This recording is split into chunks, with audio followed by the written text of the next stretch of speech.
This will be obvious later, but my mom never told me any of these stories. Edie would have, but Mom didn't like bringing up the past. Though, when we adopted a stray kitten, she was the one who named it Molly.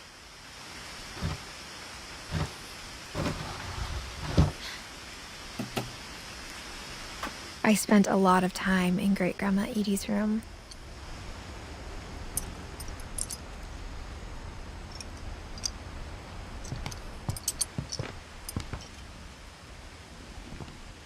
Louis died a week before we left, but Edie had already started to memorialize him.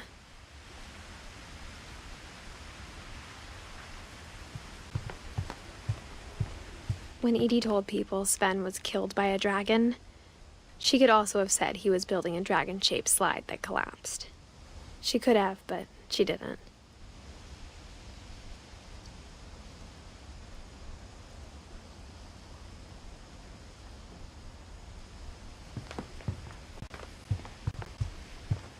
Her room was like a museum. For 500 years, the Finches have been famous throughout Norway for their fortune. And misfortune.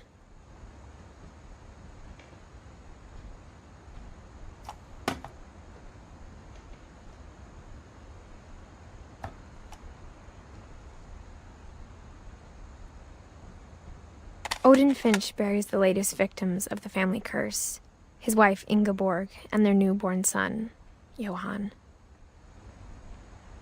On January 7th, 1937, he set sail with his family and his house, hoping to leave the curse behind. But 40-foot waves off the coast of Washington send the house and Odin to the bottom of the sea. Odin's daughter Edie, with husband Sven and baby Molly, step ashore on their new home, Orcas Island. Odin Finch is the first to be buried in the new family cemetery. His daughter Edie is already dreaming of a new Finch house.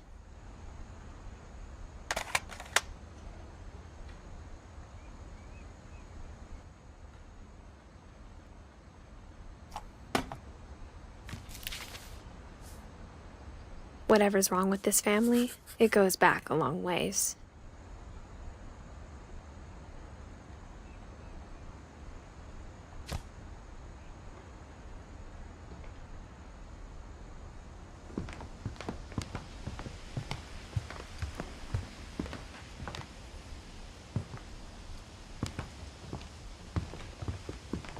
Even in her 90s, sometimes Edie seemed a lot younger than my mother.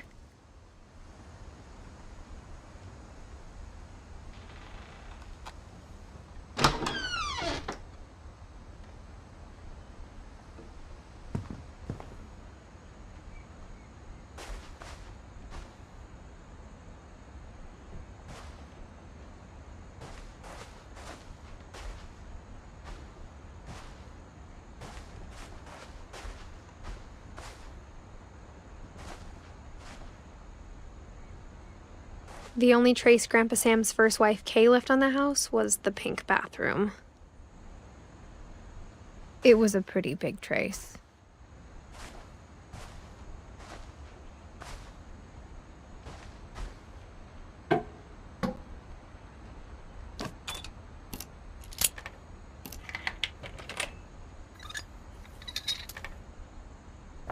There's a secret in this bathroom.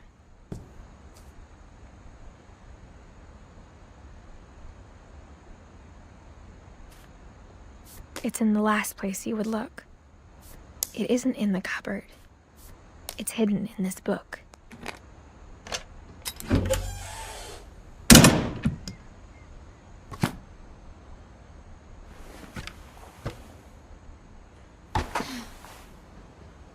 Sven gave Sam an old camera he'd refurbished.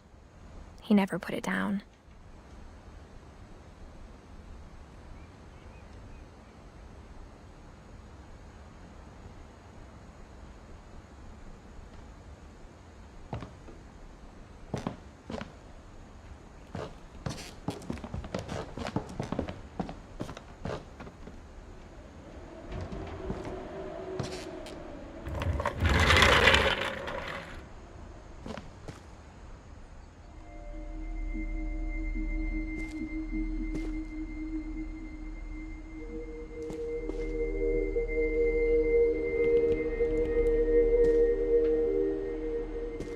I knew Grandpa Sam had a twin,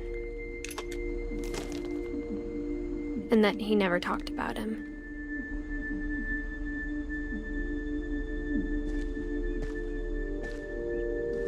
I guess my grandpa didn't like history any more than my mom did.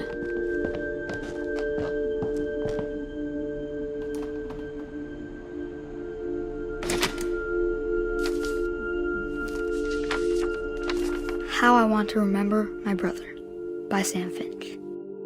The thing I remember is that when he made up his mind, that was it.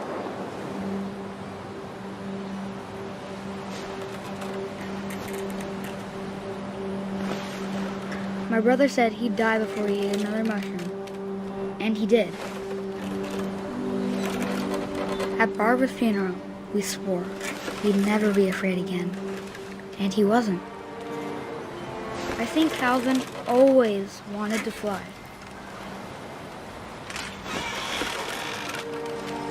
Sam, Calvin, dinner's ready. Coming! But that day, he finally made up his mind to do it.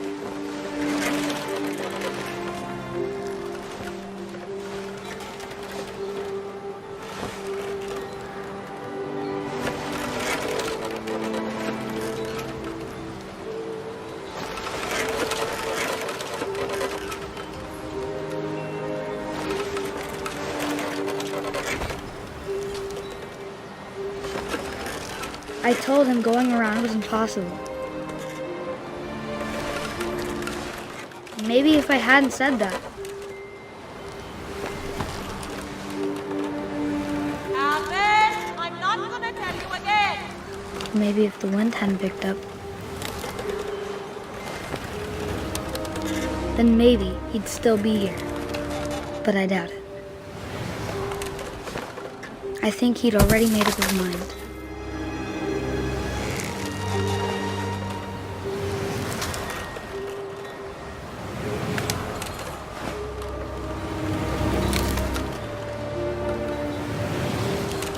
That's what I want to remember about my brother.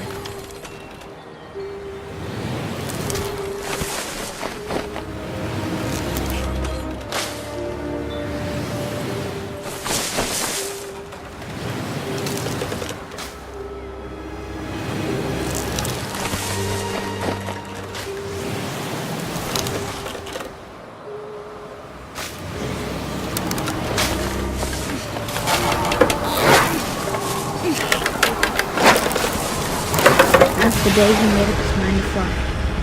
And he did.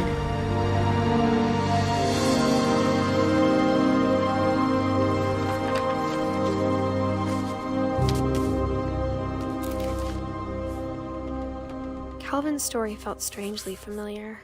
When I was younger, I remember trying to do the exact same thing.